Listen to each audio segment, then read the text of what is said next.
अब हम आ जाते हैं अपने सेक्शन बी के ऊपर, ठीक है। 2 सेक्शंस हैं, एक सेक्शन बी और एक हमारे पास क्या है, सेक्शन सी है, ठीक है। और हमारे पास section B and section C को करने का जो टाइम होता है वो हमारे पास होता है 2 आवर्स एंड 45 मिनट्स। और अगर हम इसकी एवरेज निकालें तो हमें मैक्सिमम एक क्वेश्चन को 10 to 11 मिनट्स देना होता है, ठीक है। सबसे पहले सेक्शन बी में, अच्छा हम अपनी अगर बुकलेट पर आ जाएं, इस तरह से हमारे जो बोर्ड में बुकलेट मिलती है वो इस तरह से स्टेपल हुई हुई होती है, उसमें सारे नंबर ऑफ़ पेपर्स अटैच हुए हुए होते हैं। अब उस बुकलेट में यहाँ पे जो भी डिस्क्रिप्शन होती है, जैसे कि तो हमने स्कूल की बनाई हुई है, वहाँ पर भी इसी तरह से होती है। अगर मैं आपको बता दूँ, आपने अपना एग्ज़ाम लिखना होता है जिसमें आपने वहाँ पर सेशन होता है, आपका एग्ज़ाम फाइनल एग्ज़ाम होता है, और सेशन में आपने एनुअल और सप्ली 2 होते हैं। तो आप लोग रेगुलर स्टूडेंट्स हैं तो आपने वहाँ पे एनुअल अगर लिखा हुआ है तो उसे टिक करना होता है, अदरवाइज़ उसको आपने खुद लिखना है। अपना जो आपका बोर्ड रोल नंबर होता है, लेट्स सपोज 5, 1, 2, 4 जो भी रोल नंबर है वो आपने यहाँ पे राइट करना होता है। सिमिलरली जो रिक्वायर्ड डेट होती है वो आपने डेट लिखनी है, और यहाँ पे जिस सब्जेक्ट का आपका पेपर है वो पेपर आपने लिखना होता है। उसके बाद यहाँ पे जो ब्लैंक पोर्शन है वहाँ पर हम आ जाते हैं। सबसे पहले आपने यहाँ पे सेक्शन बी मार्क करना है, ठीक है।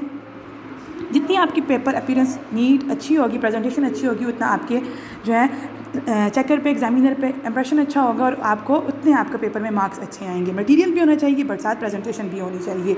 तो सबसे पहले हम यहाँ पे मार्क कर देंगे क्वेश्चन नंबर 1, ठीक है। क्वेश्चन नंबर 1 ये आपका अपना क्वेश्चन है, ठीक है। और इसमें अब आपके पास अगर टाइम है तो आप अपना कंप्लीट क्वेश्चन लिख सकते हैं, ठीक है। अगर आपके पास टाइम नहीं है तो आपके जो पेपर का जो भी क्वेश्चन कर रहे हैं उसको लिखते हैं। लेट्स सपोज हमारे पास हम सेक्शन बी का सबसे पहले 3rd क्वेश्चन हमें आता है और हम 3rd क्वेश्चन कर रहे हैं, तो आप यहाँ पूरा क्वेश्चन भी लिख सकते हैं, जैसे कैलकुलेट द पीएच, जो भी क्वेश्चन है वो लिखें। लेकिन अगर आपके पास टाइम नहीं है तो आप यहाँ पर मार्क कर दें पार्ट क्वेश्चन 1, उसका पार्ट 3 आप सबसे पहले कर रहे हैं, बिकॉज यहाँ पर जो बोर्ड में लिखा होता है, नंबर लिखा हुआ है, उसका आप कौन सा पार्ट कर रहे हैं, 3, तो आपने मेंशन कर दिया। अब चूँकि अगर हम इस क्वेश्चन को रीड करें तो calculate the pH and pOH of 0.5 molar solution of HCl, ये एक न्यूमेरिकल है। तो न्यूमेरिकल को सॉल्व करने का तरीका क्या होता है, सबसे पहले आप वहाँ पर डेटा लिख रहे होते हैं कि आपको जो भी चीज़ें क्वेश्चन के अंदर गिवन है, क्या मटेरियल है, वो आपने लिखना है।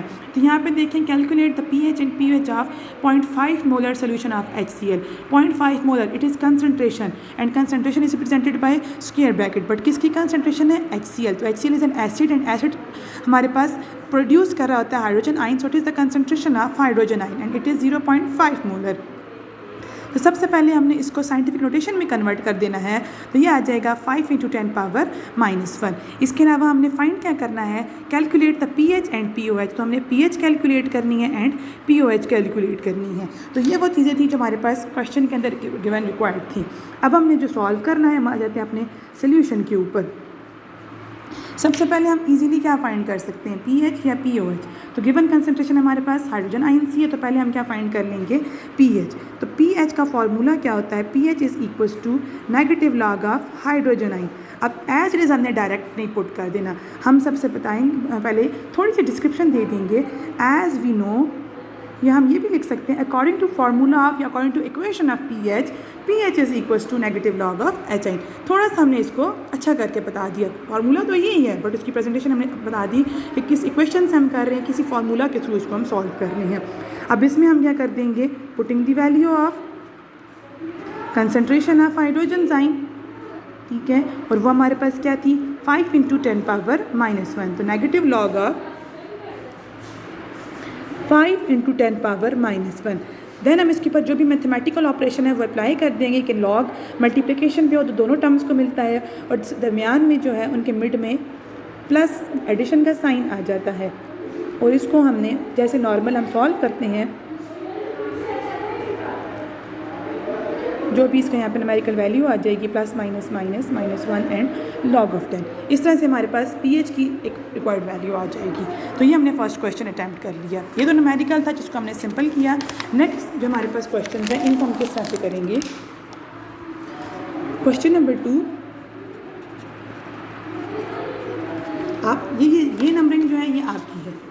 अब ये नंबरिंग आपकी चल रही है। फिर उसी तरह से अगर अब आपको पेपर के अंदर क्वेश्चन नंबर 8 आ रहा है, तो आप यहाँ पे अगर क्वेश्चन लिखेंगे तो कंप्लीट क्वेश्चन लिखेंगे, differentiate between fats and oils, but आप अपना टाइम जो है वो कंज्यूम करना चाह रहे हैं तो आप फिर उस तरह से आएंगे। क्वेश्चन नंबर 1 मतलब ये जो अटैम्प्ट है इसका कौन सा पार्ट कर रहे हैं, 8 पार्ट कर रहे हैं, तो आप यहाँ पे लिख देंगे पार्ट 8। ठीक है। अब क्वेश्चन हमारे पास क्या है, क्वेश्चन हमारे पास 8 है कि difference between fats and oils.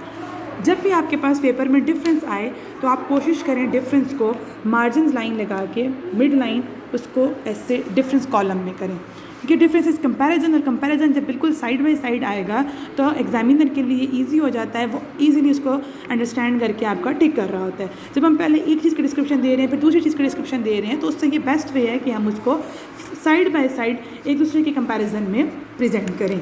तो हमारे पास एक क्वेश्चन में क्या किसका डिफरेंस पूछा गया है, फैट्स एंड ऑयल्स का, ठीक है।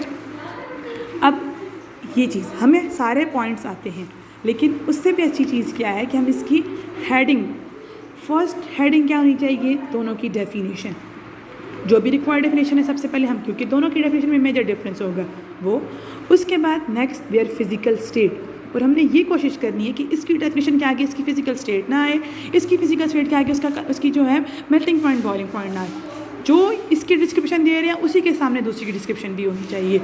Second is physical state, similarly यहाँ पर भी हम उसी की डिस्क्रिप्शन देंगे। Third is there melting point and boiling point, ठीक है। देन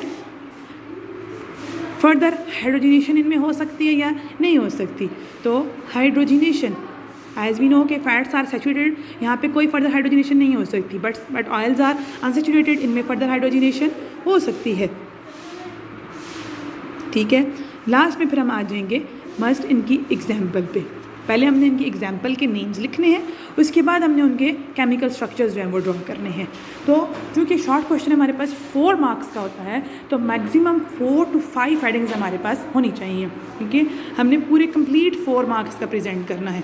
ये नहीं कि डिफरेंस को जस्ट 2 लाइन्स में हमने नहीं, हमारा क्वेश्चन शॉर्ट जो है वो बहुत लंबा भी नहीं होना चाहिए, बहुत छोटा भी नहीं होना चाहिए। अब जब इसको यहाँ पर हम डिस्क्राइब करेंगे तो हमारे पास ये कंप्लीट पेज और यहाँ पर हाफ पेज तक ये आ जाएगा। तो ये हमारे पास जब कंप्लीट हमने हेडिंग्स में भी अच्छा करके दे दिया है और हमारा रिक्वायर्ड मटेरियल कंप्लीट है तो आप इसमें 4x4 इजीली गेन कर सकते हैं। सिमिलरली हम इस तरह से स्टेप वाइज हमने करना है। फिर उसके बाद एक और इम्पॉर्टेंट चीज़ जो मैंने आपको बतानी है वो ये है, लेट्स सपोज हमारा यहाँ पे क्वेश्चन 2 ख़त्म हो जाता है, हमें 3, 4 नहीं आता, हम ये सारी जगह ब्लैंक पेज छोड़ के हम यहाँ पर आते हैं और कहते हैं क्वेश्चन नंबर 4, या हम ये भी कर देते हैं, हम पूरा ये पेज, हम जैसे अक्सर होम एग्जाम्स में हमारी आदत होती है पेज शीट छोड़ के हम आगे, ये पूरा पेज हमने छोड़ दिया और हम यहाँ पर आ गए हैं जी क्वेश्चन नंबर 4। ये अक्सर बच्चों में आदत होती है, तो ये काम आपने बिल्कुल नहीं करना। वाई? क्योंकि जो बोर्ड का रूल है, बोर्ड की जो बुकलेट होती है, इस बुकलेट में जो एग्जामिनर होता है, जो हमारे पास जब पेपर ख़त्म हो जाता है तो उनके पास एक दी एंड की स्टैम्प होती है, और जहाँ आपका लास्ट क्वेश्चन सॉल्व हुआ होता है वो वहाँ पे दी एंड की स्टैम्प मार्क कर देते हैं, ठीक है। अब जैसे आपका वो एक पेपर वो एग्जामिनर देख रहा है, जो ड्यूटी आपकी चाहिए, उसने यहाँ से स्टार्ट किया, फर्स्ट पेज था, सेकंड यहाँ पे जहाँ तक पहुँचा लिखा हुआ था, जैसे ये सामने ब्लैंक पेज आया तो उसके माइंड में क्या आएगा कि बच्चे का पेपर ख़त्म हो गया, और वो यहाँ पे किसकी स्टैम्प मार्क कर देगा। जैसे देखें पेपर स्टफ भी है होता है कि यहाँ पे इतना बिल्कुल ब्लैंक जब नज़र आ रहा है तो नहीं पता चल रहा कि उसने आगे कुछ लिखा हुआ या नहीं लिखा हुआ, वो यहाँ पे दी एंड की स्टैम्प मार्क कर देगा। तो जब यहाँ पे दी एंड की स्टैम्प मार्क हो जाएगी तो अब जो चेकर होता है वो इसके बाद फर्दर किसी भी चीज़ को चेक नहीं करता। तो अब आपने इसके बाद बेशक लिखा हुआ भी है तो वो आपका मार्क नहीं होगा। तो यह आपने ये सोच समझ के यहाँ से क्वेश्चन पिक करना है, जो क्वेश्चन आपको आ रहा है वो कंप्लीट आपने करना है, कोई ब्लैंक स्पेस नहीं छोड़नी, ठीक है। और एक और इम्पॉर्टेंट चीज़, बुकलेट का कोई भी पेज आपने निकालना नहीं है, उसको टीयर नहीं करना। आप कह रहे हैं हमसे कोई गलत चीज़ हो गई है, तो अगर गलत हो भी गई है, सपोज़ कोशिश करें बिल्कुल अटेंटिव होकर पेपर करें, कोई चीज़ आपसे गलत ना हो, लेट सपोज एक पोर्शन छोटा सा गलत हो गया तो पेंसिल से हल्का सी लाइन लगा के लिखते हैं कि इनकरेक्ट लिखते हैं या रॉन्ग क्वेश्चन लिखते हैं, लेकिन किसी पेज को आपने बुकलेट से नहीं निकालना। और यहाँ पे नंबरिंग मार्क हुई भी होती हैं, 1 ऊपर बुक पे 2, 3, इसी सीक्वेंस में आपने चलना है। सेक्शन ए कंप्लीट करना है, फिर सेक्शन बी करना है, कोई स्पेस नहीं छोड़नी, और इस तरह से आपने सारे क्वेश्चंस को अटेम्प्ट करना है।